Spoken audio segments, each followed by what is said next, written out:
7 years into Kyler Murray's career, one question still divides NFL fans. Is Kyler Murray actually elite? There's no doubt at all that Kyler has the talent and the traits to be elite QB, but the idea that he's a consistent top 5 to 10 quarterback, that's debatable. See, Murray has two glaring flaws holding him back. Both are essential when it comes to being in the elite conversation, but at the same time, his biggest strengths are exactly what makes quarterbacks succeed in today's NFL. So we will be diving into each one to determine if he's an elite quarterback or not.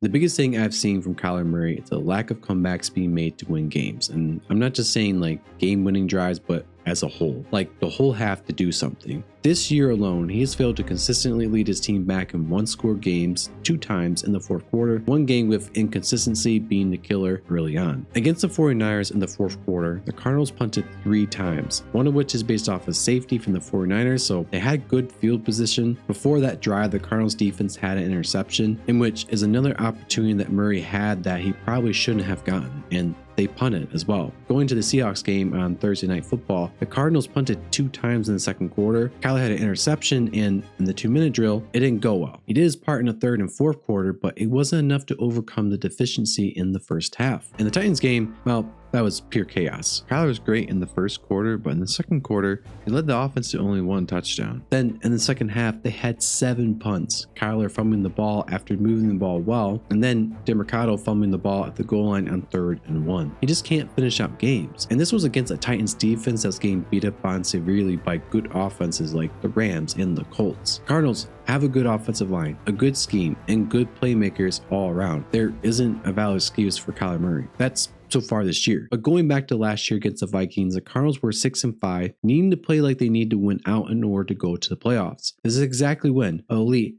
top 10 quarterback is there to lead his team on a run to playoffs, and Murray doesn't get it done. In crunch time against the Vikings in the fourth quarter, Murray has the chance to make a comeback, and all he has to do is not turn the ball over. And spoiler alert, he does just that twice. The coverage would be cover 3. Kyler Murray takes the snap, gets to the back of his drop back, in which he speeds up because of the edge rusher. Now Murray does have an option open with McBride running this little slant and hole route, sure, but when Murray moves up into the pocket instead of throwing this and rounding around to see a freed up D lineman. He tries to see if he can run around him, can't, then stops and off his back foot, a big no-no, throws a heave to Michael Wilson, only for it to be intercepted by Patrick Peterson, fielded just like a punt. I know there wasn't much for Kyler to do. He didn't need to arm punt this to the defensive back though. It gave the Vikings great field position with Sam Darnold playing like an MVP candidate. Not good ball. On the previous play, we see Murray with a wrong placement on the ball that was painfully obvious. Coverage to be cover 1 man-to-man. Kyler from the start knows where to go with the ball. On the outside, to Marvin Harrison Jr., who's gained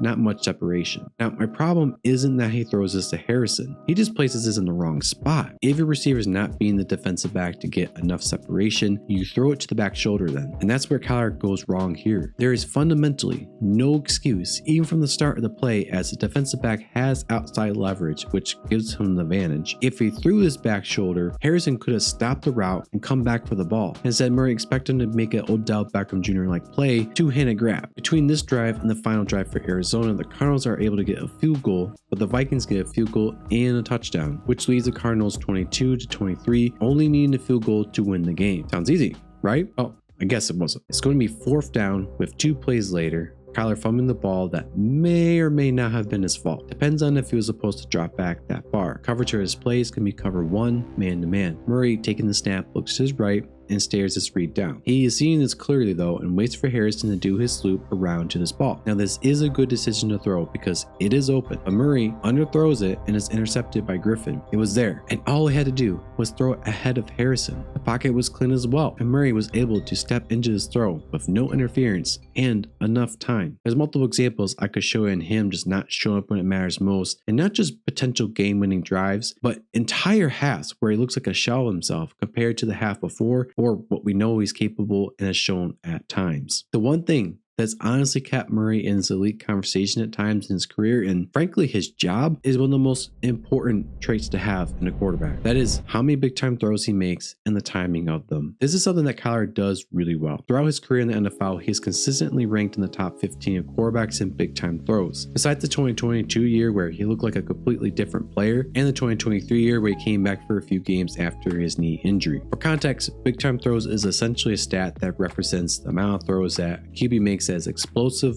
and difficult. So not wide open throws. This can mean go balls, seam balls, fades, posts, that kind of thing. Now, big time throws is something that Kyler Murray actually does more often than is credited to him. Many times he pushes the ball downfield, but they're more like the mini big time throws. They don't exactly meet the criteria for being a countable big time throw, but they are meaningful and they are explosive. And we'll be looking at examples of this in the film that illustrate this point. The coverage would be cover 4 pre-snap, but really this is going to be cover 3 post-snap. Murray is out of shotgun, looks to the middle to see a plethora of options. And what I like about this is you can't really tell who Murray is looking at, and with that, Murray throws a ball to a perfect spot with Marvin Harrison Jr. Only one of the many elite throws that Murray makes in this game. With this next example, the coverage is going to be cover 3, with it kind of looking like cover 7. I'm not sure, honestly, because the safety comes up to play deep, and this safety doesn't move over, which is where he actually blows it on the play. Kyler, under center, fakes the handoff to Connor and has a couple of options to throw to. One being McBride, but he would really need to fire this ball in as he's rolling to his right,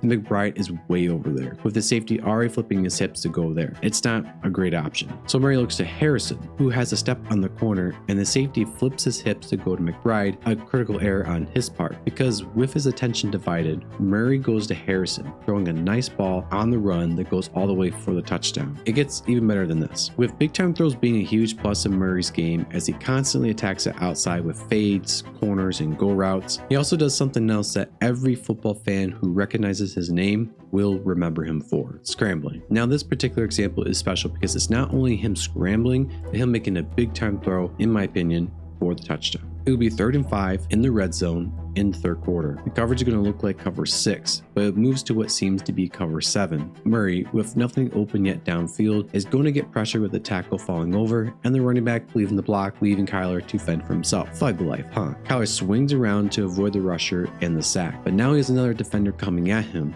Another guy has gotten up. He shimmies his way on through though, shedding an ankle bite in the process, and identifies a huge opportunity down the field in the red zone, by setting his feet, loading up, and firing to Higgins for the touchdown. Amazing effort and perseverance by Kyler, and if that's not the pinnacle of elite playmaking, I don't know what is. See, these plays, throws, and playmaking are solely based off of Kyler Murray. It's not like these plays are being manufactured, and it's often hidden deep in the film, undetected by statistics. And the biggest thing is, he is driving these plays. It's not like he has an elite receiver that is making insane plays to make the throw a reality and a completion. So what's the trouble then? Inconsistency. The thing is, Kyler Murray will have either a sane, legendary game against the Rams or a great game in general, but then follow up with a series of games where his play is inconsistent, and it is against the Lions where he makes a series of poor decisions. The coverage is going to be cover 1, man-to-man. Context here is, it's going to be 3rd and 2, and the first down right there. Murray takes a snap after sending his guy in motion, and right away has an open man to get the first down, extend a drive, and we can move on for day, right? Except he doesn't take the first down. With Aiden Hutchinson already being his right tackle and Murray seeing this happening too, motions to throw this to Trey McBride, but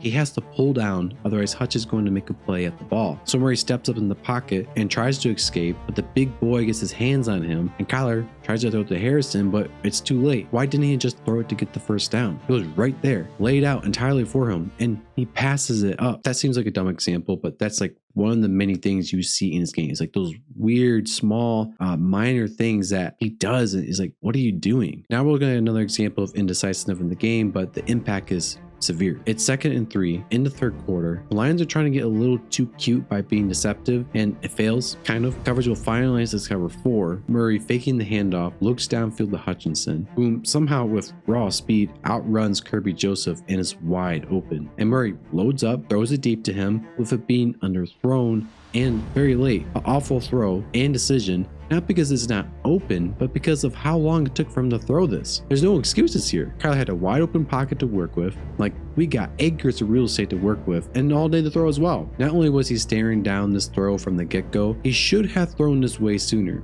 If he had thrown it sooner, it probably would have been fine, given the amount of air he put under it. It roughly took him 2 seconds to throw this when he needed to do this a second sooner. This might sound ridiculous to critique because it's 1 second, right? In the NFL though, 1 whole second is absolutely massive, especially for a quarterback. The last thing I want to point out here and why I'm so negative about this is because I know Kyler Murray has a great arm. Isn't Josh Allen's or Justin Herbert's, but it's way up there. He is, in my eyes, very capable of throwing this without all the air under it. Kyler Murray is a weird quarterback because if you look at his stats, even the advanced ones, it checks out technically for being a great quarterback. It's one of those things though where you know deep down it doesn't sit well with you. He puts up some of the best numbers, plays, and some of the most head-scratching plays as well. None of it making sense. Something that does make sense though is the fact that Aaron Rodgers is still an elite quarterback. Check out that video here. And hey, if you guys enjoyed the video, please leave a like, hype the video. That's a big thing now. And comment down below your thoughts on Kyler Murray or just any questions you have.